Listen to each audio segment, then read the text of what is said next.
listening to Driving Law, a podcast by Kyla Lee about all things related to the rules of the road.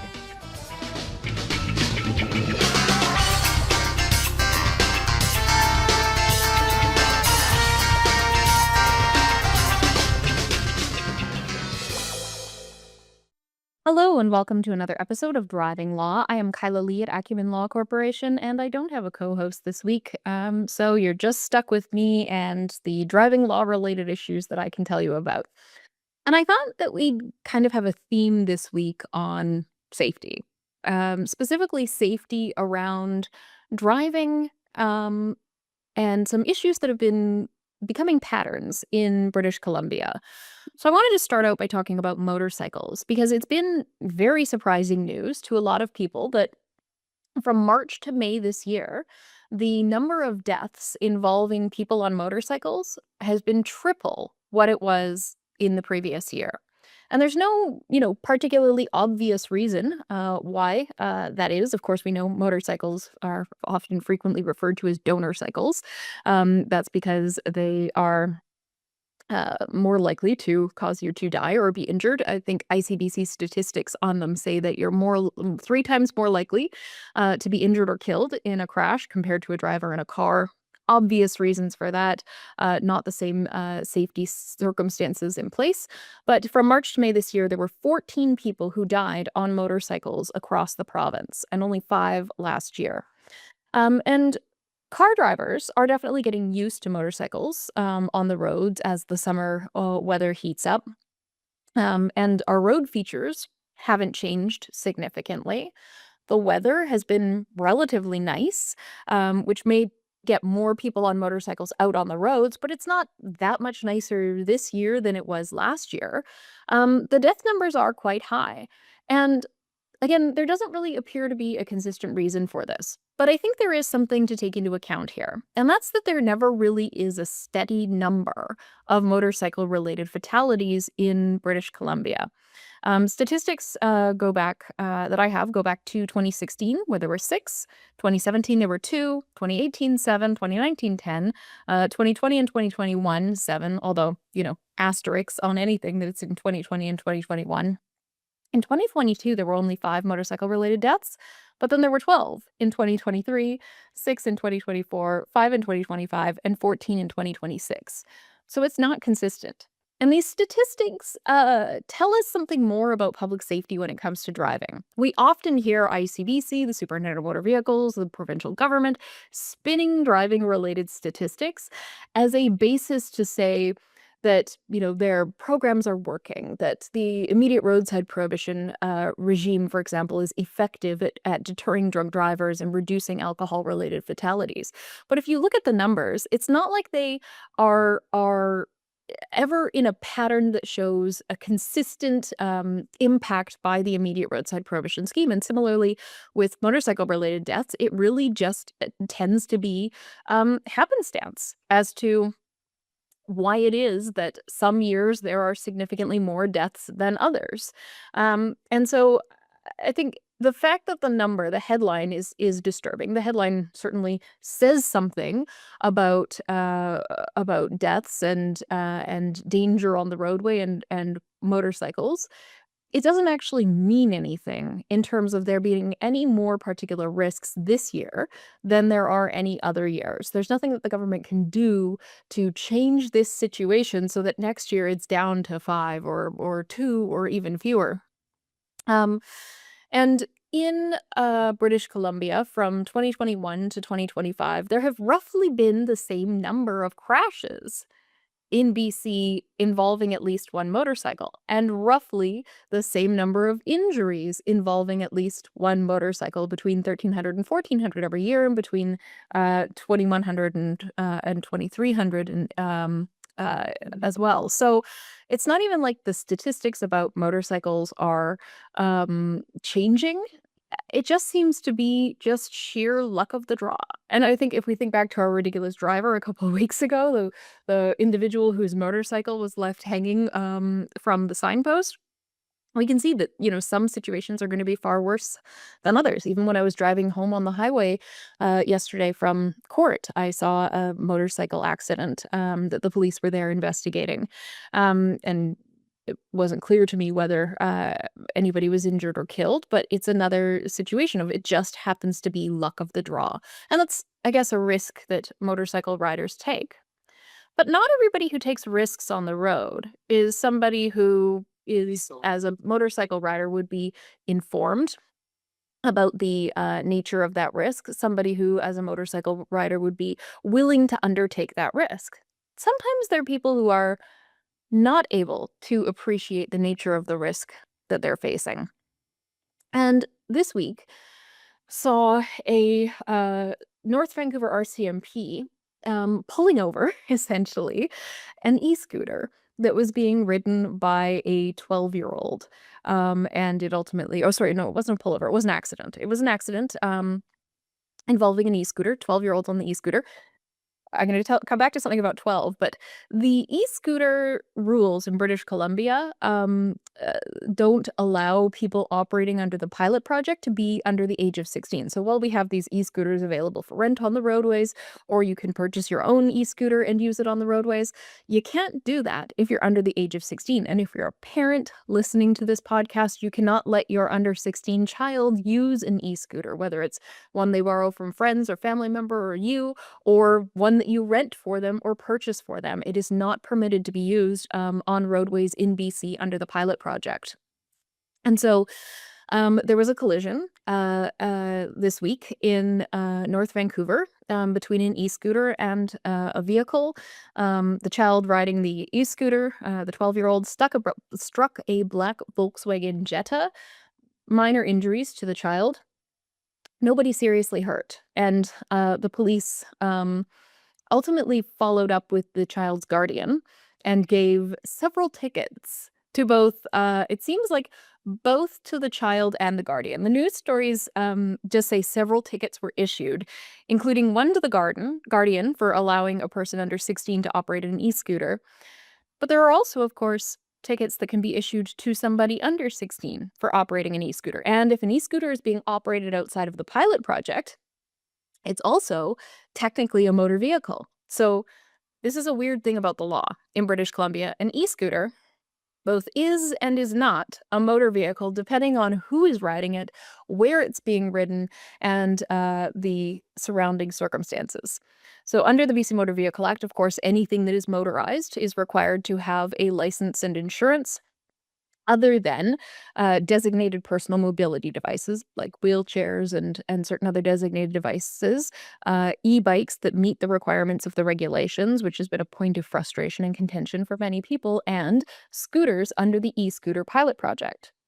But because the e-scooter pilot project only applies in certain municipalities, you can be riding an e-scooter in North Vancouver and not be on a motor vehicle. But if you were riding it in Kitimat, it would be a motor vehicle because the pilot project doesn't exist in Kitimat. So the same device can and cannot be a motor vehicle at the same time. It's like Schrodinger's motor vehicle, if you want to think about it that way. And the other thing that changes the nature of this particular incident is that because everything must be done within the meaning of the pilot project in order for the e-scooter to be a motor vehicle or not a motor vehicle, as the case may be, if a 12-year-old is operating it, it still is legally functioning as a motor vehicle, which means probably tickets that could have been issued in this case include driving on the sidewalk, driving without due care and attention, driving without insurance, driving without a license. I think there's an offense for being under the age of 16 and on an e-scooter. And you might think, well, the kid's 12 years old. That's the age at which you can be charged with offenses in Canada. So under 12, you can't be charged. This kid was like right on the cusp of not having to face any consequences other than the injuries and whatever their parents do to them for their actions. But unfortunately, based on being 12, could have been given tickets, and I suspect likely were. And so the other rules governing e-scooters that people should keep keep in mind is you should be wearing a helmet. You can't go faster than 25 kilometers an hour. And they can't be driven on sidewalks, except for when they can be driven on sidewalks, because in some municipalities they are permitted to be driven on sidewalks, but that's more complicated. And if you're operating an e-scooter in any municipality, you should probably pay attention to the specific rules in the municipality that you're in. So, on the one hand, we see motorcycles where there's this voluntary assumption of risk. People know that there can be a significant number of deaths related to motorcycles. People, I think, when you're old enough to get on a motorcycle, you have enough common sense to know that you're at a greater risk of death or injury in an accident because you are more vulnerable. You're not trapped in a metal cage that has, airbags and things like that. And then you have on the middle of the spectrum individuals who are not falling within the scope of the pilot project, children who are not necessarily appreciating the nature of the risk that they're taking on, operating an e-scooter, and suffering minor injuries. But they're going to be fine, and it's going to be an expensive and painful lesson for them. But then there's the far, far end of the spectrum. And this, I think, brings us to something that was quite tragic that happened in BC this week, which is that there was an ATV or an off-road vehicle being operated in the north, and that device unfortunately crashed and rolled over. There were a number of people on the ATV, 3 of whom were children, and they unfortunately all died. It's an incredibly tragic incident, very, very sad, but it's also something that never should have happened. The person who was operating the ATV that this incident happened involving was only 7 years old.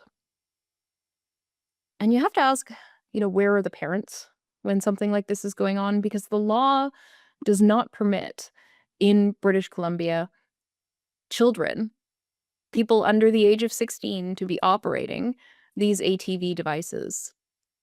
So the accident occurred because somebody who probably also didn't meet the minimum weight requirements for operation of the device was operating it with passengers, and they weren't old enough to be operating it. And that's the far end of the spectrum of safety that when we think about motor vehicle accidents and we think about the Motor Vehicle Act, we think about. I think a lot of us, we feel frustrated at motor vehicle laws. We feel the oppression of the state. I certainly get a lot of clients approaching me, saying that the law is silly and it doesn't function to protect people. But when you think about the requirements for certain vehicles to have licenses and insurance, it makes a lot more sense in the context of the fact that you don't want a child getting on it, because if it's not a motor vehicle act, then the Motor Vehicle Act can't govern its use and operation, which means there has to be a separate law dealt with to prevent children from exposing themselves to harm. And these devices are capable of significant power. And, the tragic case that we see coming out of the north this week is the perfect example of how a simple incident that seems like it probably would just be fun on a device where there is no external protection, no airbags, not the same safety features, can have the worst possible consequences. And that drives home the importance of why we have these motor vehicle related laws and all-terrain vehicle related laws in British Columbia. It is for that reason that these laws exist, to prevent people from ending up in a situation where they are seriously harmed as a result of this. And if you are a person who is considering operating a vehicle, or letting your child or family member or friend under the age of 16 operating any type of vehicle that has any type of motor, I would encourage you not to do it. Not only could you face potentially up to thousands of dollars in fines and tickets, you could also face the most tragic consequences. And only those people who are licensed and have demonstrated the appropriate safety and knowledge, like motorcycle riders are required to do before they get a license, should be permitted to get on these devices. Now, as we talk about licensing, I think it's also important to talk about some big changes that have been announced to licensing in British Columbia. So, ICBC has announced a major change to driver testing in BC, and I have some thoughts about it. It was this week that ICBC announced not just that we have all of these changes where the second road test is going to be eliminated, but also, drivers are now able to take their knowledge test online, which means they don't have to go into ICBC and wait for an in-person appointment to perform the knowledge test. It doesn't apply to people who are getting a commercial driving license, so class 1 to 4. So it's only if you're getting your L. And this is, helpful. On the one hand, it's helpful for people in rural and remote communities. It's helpful for people in communities that are underserved in terms of the population versus the amount of ICBC resources they have to take the tests. There are positives that come out of it that way. But there are also negatives that come out of it because this is an online test. It's not watched over, right? Like when you go and take your knowledge test at ICBC, it's been a long time since I took my knowledge test, but when you go take your knowledge test at ICBC, it's not like you're sitting there with your phone being able to look up the answer to every question. But there's no way to prevent you from doing that when you are taking the knowledge test at home. So, to the extent that the knowledge test is being done, ICBC has tried to eliminate the potential for cheating. But I don't think that the mechanism they have in place is going to be sufficient. Essentially, the new online method will require people to be using a computer that has a camera and a secure internet connection. You can't do it on your phone. Your webcam is supposed to stay on during the entire test to help prevent it.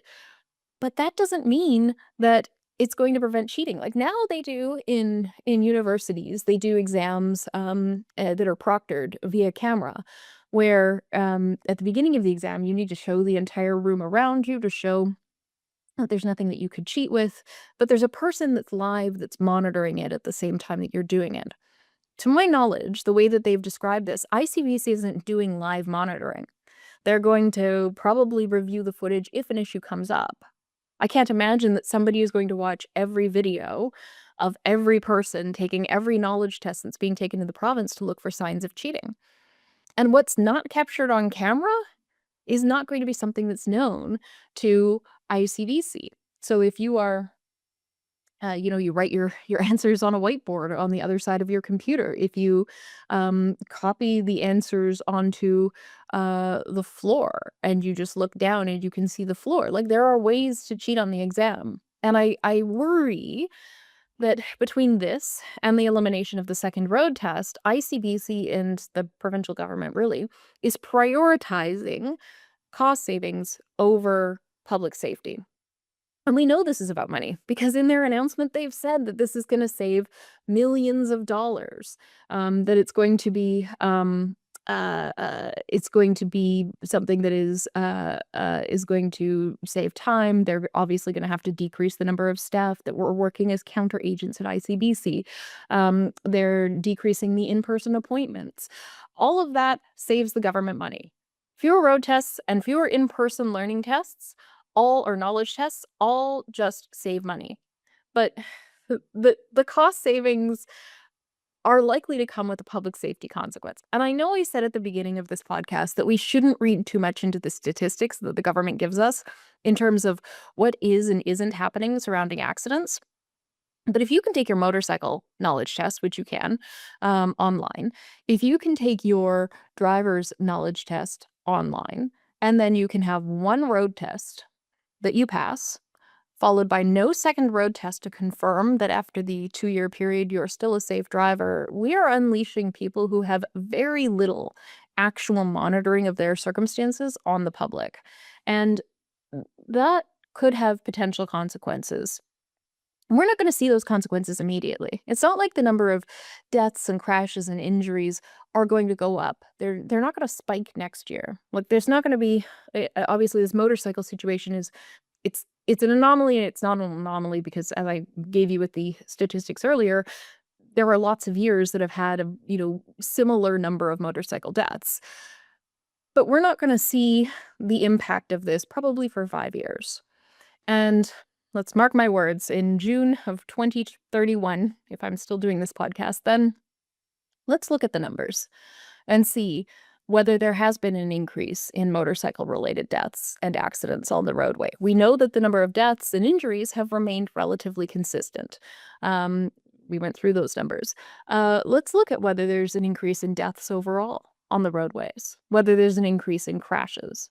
Because I'd be willing to bet that as we strip away the procedural protections that serve to protect the public from dangerous drivers, we are going to put ourselves in a situation where we do expose the public to greater risk of death and injury caused by dangerous drivers who've not been properly scrutinized. And yeah, some of the reasons you can fail your road test are stupid. I know I failed my first road test for a stupid reason. And some people who don't pass their road test probably do deserve to pass their road test, and vice versa. Somebody might just have a very lucky day when they're driving. But that doesn't mean that we should just scrap the whole thing. So with that, on that note, let's change topics entirely and talk about the ridiculous driver of the week, because this week's ridiculous driver is fantastic. You can find it on 7 News Australia. If you're on TikTok, you can go to their page, but it'll be on their website as well. It is a woman from Sydney, Australia, who was charged with impaired driving. The whole thing is caught on camera. She's at the grocery store. She gets in her car. She's backing out of her parking stall, and she basically just veers in a semicircle into the car behind her at a high rate of speed, then puts her car in gear, tries to pull away, goes backwards again, another semicircle into another car, and smashes into like 4 or 5 cars, just kind of circling around the parking lot, intentionally moving the vehicle. It's not like she's picking off them.